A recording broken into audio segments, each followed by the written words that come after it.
El 18, nos movilizamos el 18. Bienvenidos a Por la Izquierda.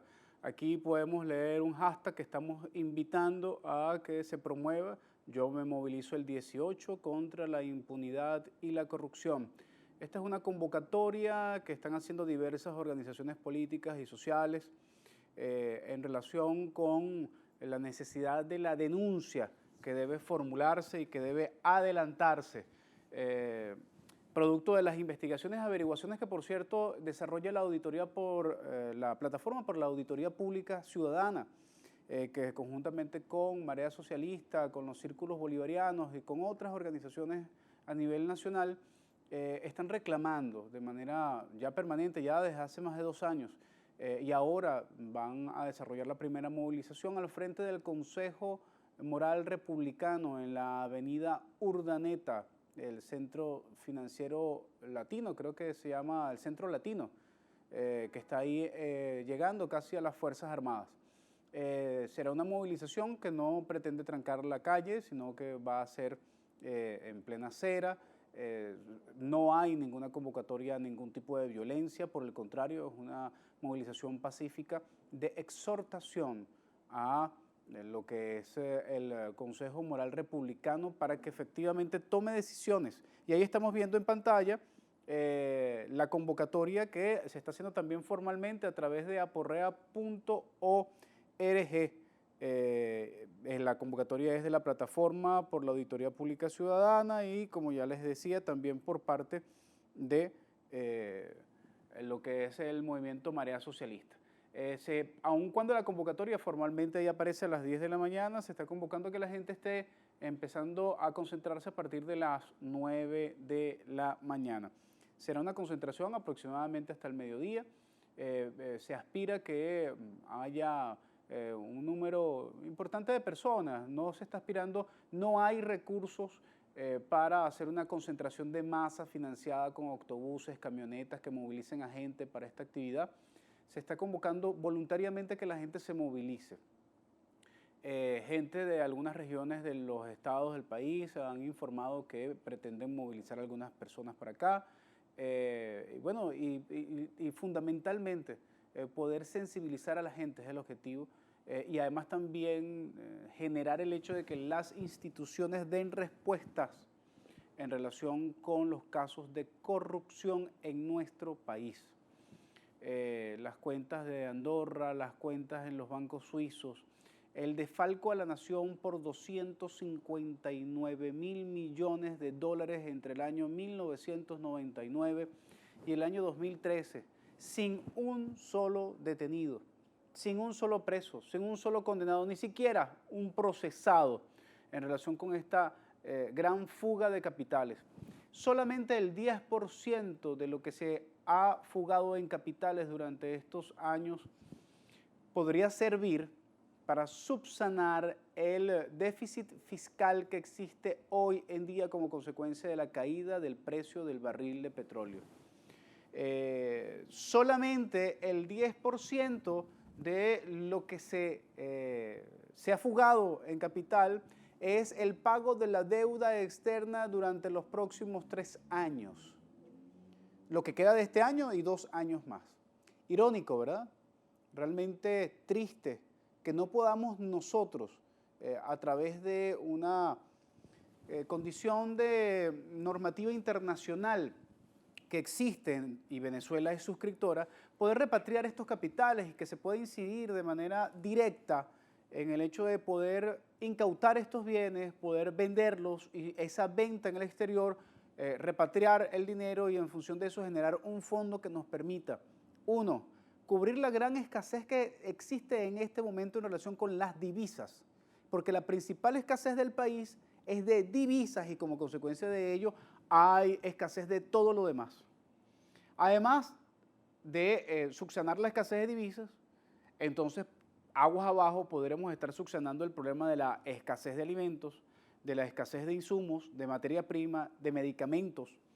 Y sobre eso creo que estaríamos ahorrando un gran padecimiento al pueblo venezolano.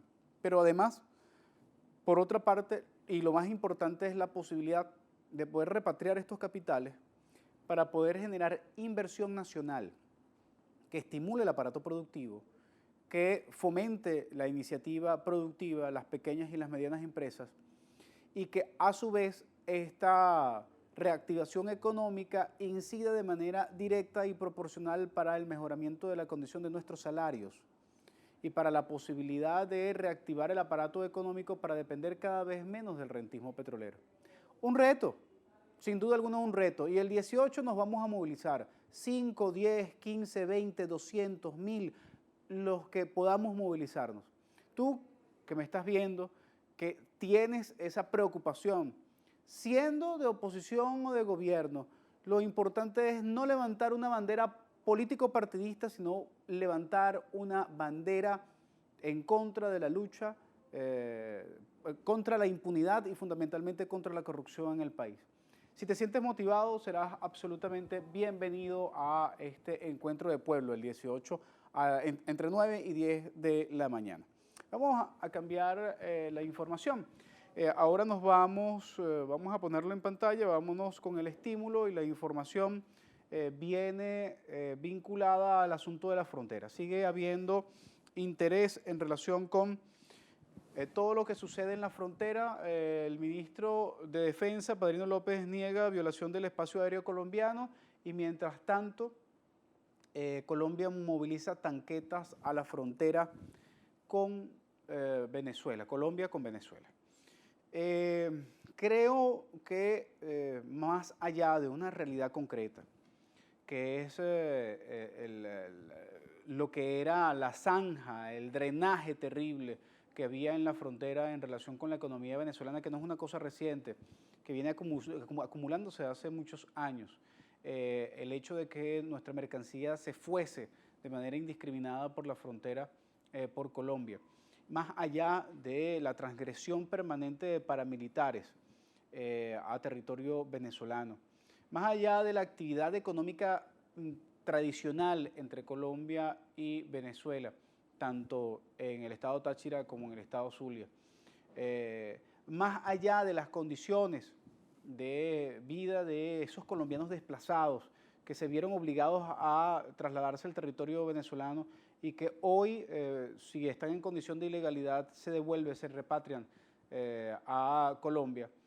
La otra verdad que pareciera también tangible es que el gobierno colombiano y el gobierno venezolano están haciendo política electoral con un problema altísimamente delicado, que es el problema de la frontera. Queremos convocar a una reflexión en relación con esto, porque no es casualidad que muchas veces en situaciones electorales, durante toda la era democrática del país, de la democracia representativa y ahora de la democracia participativa, se ha utilizado el argumento del conflicto con la frontera con Colombia, y por parte de las elecciones también colombianas se ha utilizado el conflicto permanente, la tensión que existe permanentemente por las delimitaciones territoriales con Venezuela, como una excusa, parece que absolutamente infalible, para poder tratar de repuntar electoralmente en relación con los intereses que se manejan desde el punto de vista político y económico en cada uno de los países. El problema es que los tiempos van cambiando, el problema es que hay cierta madurez por parte de los pueblos, y ahora hay diversas vías por las cuales reclamar y poner en evidencia este tipo de situaciones. No por ello es importante resaltar que el gobierno venezolano está afirmando que no ha habido ningún tipo de transgresión ni ningún tipo de vuelo en territorio colombiano. El gobierno colombiano ha tomado una avanzada importante. Primero fue el gobierno venezolano el que tomó avanzadas importantes en relación con el conflicto y empieza a utilizar el conflicto para hacer política interna. Pero ahora son los colombianos los que se dan cuenta que es una extraordinaria mina de oro también hacer política con Venezuela en estos momentos recientes en donde se aproximan también elecciones en Colombia, y resulta ser que empezar a ver fantasmas también es bueno por parte del gobierno colombiano. Insisto, la responsabilidad de la frontera entre Colombia y Venezuela es del gobierno colombiano y es del gobierno venezolano, es de dos gobiernos. Y en ese sentido, si no hay posibilidad de acuerdo, si no hay posibilidad de que se formulen políticas coherentes y haya voluntad política para la resolución del problema, un solo lado no lo va a resolver. Por eso es que es importante tener conciencia de que vamos a ser vecinos eternamente. Y esa condición de vecindad y de hermandad además es histórica. Así que es importante buscar resolver el problema en lugar de generar mayor conflicto para utilizarlo electoralmente. Vamos a pasar a otra información.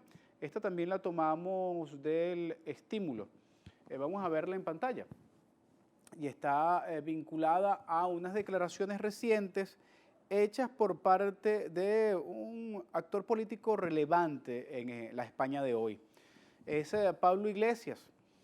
Pablo Iglesias, que es dirigente principal del partido Podemos en España, ha hecho unas declaraciones polémicas y creo que hasta cierto nivel tergiversadas, también intencionadas. Yo quisiera tomar algunos elementos textuales de sus palabras.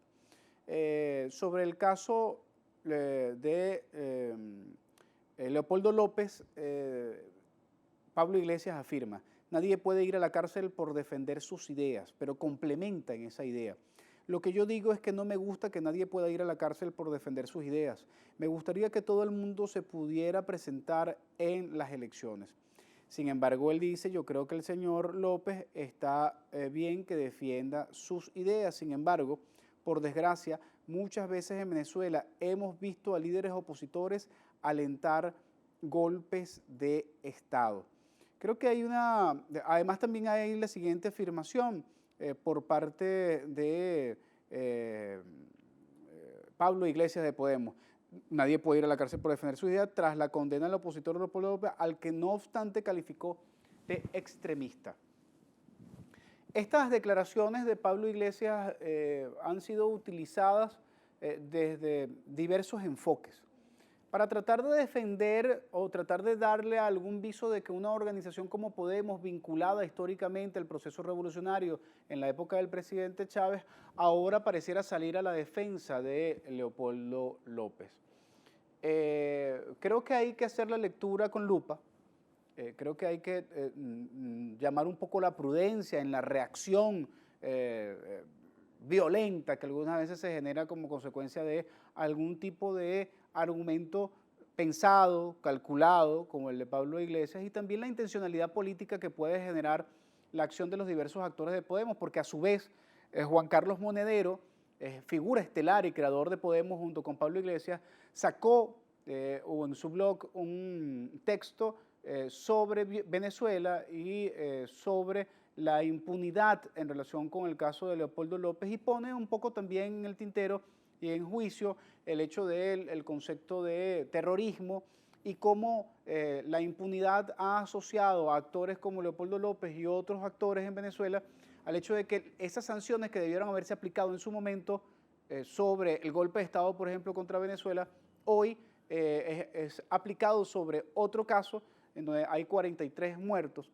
pero lamentablemente se pudo haber evitado que esos 43 muertos llegaran a ocasionarse si se hubiesen tomado medidas anteriores. De hecho, Juan Carlos Monedero se hace la siguiente pregunta: ¿qué dirían los españoles de alguien que, convocando a una salida política, llamado La Salida, durante los días subsiguientes se hubiesen generado guarimbas y hubiesen muerto 43 personas en Madrid, en Barcelona, en Valencia y en cualquier otra ciudad de España? ¿Qué hubiese hecho el gobierno español? ¿Cómo se hubiese pronunciado el reinado de España, que genera tanta farándula y que les gusta tanto a algún sector de la población venezolana que disfrute leyendo la revista Hola? Y que además genera mucha admiración y mucho deseo de emular. Creo que es un ejercicio interesante el que convoca a Juan Carlos Monedero. No creo que haya disonancia entre lo que dice Juan Carlos Monedero y lo que dice Pablo Iglesias. Lo que creo es que Pablo Iglesias habla como estadista, mientras que Juan Carlos Monedero habla como un académico, un intelectual, pero además también como un activista político. Los dos coinciden en la identificación del actor, en las consecuencias de sus acciones. Sin embargo, Pablo Iglesias asume que debería permitir contarse electoralmente a Leopoldo López. Quizás lo que no ubica claramente Pablo Iglesias es el hecho de que no estamos en este momento en un proceso electoral presidencial, que es a lo que podría estar aspirando Leopoldo López. Y en todo caso, el problema en este momento no es tanto electoral como realmente jurídico. Y además creo que hay que hacer la siguiente salvedad: no es un caso cerrado. Hay 3 instancias de apelación superior a la decisión de ahora. Y me permito concluir con esta idea. Yo estoy convencido de que el encarcelamiento de Leopoldo López y su condena no solamente responde a una condición política concreta y real que debe ser sancionada, que no puede pasar por impunidad, así como no debe pasar impunemente el asunto de la corrupción, y por eso algunos convocamos una movilización en contra de la corrupción. Ojalá fuésemos tan diligentes judicialmente para también hacer un juicio y condenar a quienes nos roban, pero en todo caso hay sectores políticos de la oposición y del gobierno que aplauden la sentencia y la condena a Leopoldo López.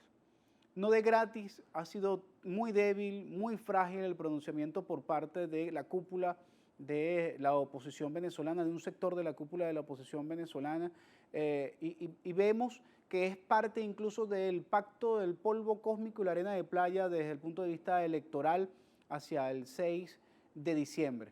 Así que cuidado con aquellos que extremistamente asumen que se está atacando a la mesa de la unidad democrática con una decisión como esta desde el punto de vista político, porque pareciera que hay elementos de coincidencia entre estos factores políticos para sacar del juego a Leopoldo López. Lo único negativo y claramente negativo de una sanción como esta en este momento es que Leopoldo López pasa a ser una víctima de una intencionalidad política, pasa a ser un mártir político y pasa a ubicarse claramente como una opción electoral presidencial que construye el mismo gobierno con supina torpeza. En este sentido, creo que es importante que sigamos analizando esto, porque no podemos ver el asunto absolutamente en blanco y negro. Creo que hay que ver los matices de este tipo de decisiones y sobre qué se toman estas decisiones. Vamos a la siguiente información. La siguiente información la tomamos de Aporrea. Creo que es importante hacer una salvedad en relación con esta información. O se titula "Otro golpe a los petrobachaqueros, detenidos otros 2 buques contrabandeando diésel subsidiado". Esto viene como consecuencia de la información de que el buque Negra Hipólita también se había contrabandeado o se estaba contrabandeando 50.000 barriles de combustible. Quiero hacer la siguiente salvedad: hacemos la reseña de esta información, pero también hemos tenido contacto con trabajadores petroleros y familiares de los detenidos, y en ese sentido ellos también hacen la salvedad y la necesaria reflexión de que eso es prácticamente imposible generarlo sin la complacencia o sin el direccionamiento de quien genera la orden desde Caracas de cuánto es el vaciado de estos buques. Por lo tanto, ellos eximen a los trabajadores de la responsabilidad en el sentido de que no hay nada que pueda salirse de los parámetros de control de PDVSA sin que las directivas, sin que los gerentes sepan qué es lo que está pasando. Por lo tanto, pareciera, según los trabajadores, que están pagando justos por pecadores o hay chivos expiatorios en una situación bastante compleja, en donde quien queda muy mal parado al final es el gobierno, aceptando que existe bachaqueo de combustible en una empresa con unos altos niveles de control y de una estrategia tan importante, una importancia tan estratégica como la de Petróleos de Venezuela. Si hemos llegado a esos niveles, realmente la depauperación en relación con la calidad de nuestra industria está absolutamente en juego. Vamos a mencionar solamente la última, nos queda apenas un minuto. La tomamos también de Aporrea y la vamos a cerrar de manera un poco más festiva, un poco más fresca. Hay que también hablar de las cosas positivas, y es la victoria de nuestra Vinotinto de básquet que llegó al país. Nos informa Aporrea que además se convirtió en la gloria más extraordinaria desde el punto de vista del logro en básquetbol en Venezuela. El baloncesto venezolano se viste de gloria al tener la selección campeona de las Américas y además haber clasificado a los Juegos Olímpicos prácticamente invicto. Así que extraordinario el logro de esta selección. Ojalá podamos tener más alegrías y podamos oxigenar un poco la situación política del país. Pero mientras tanto, recordemos, el 18 me movilizo al Consejo Moral Republicano. ¿Por qué cosas te movilizas tú? Yo me movilizo en contra de la impunidad y en contra de la corrupción. Un abrazo del tamaño de la patria grande y nos encontramos el próximo martes a las 9:30, transmitido por Ver TV y colgado también en aporrea.org a partir del miércoles durante toda la semana.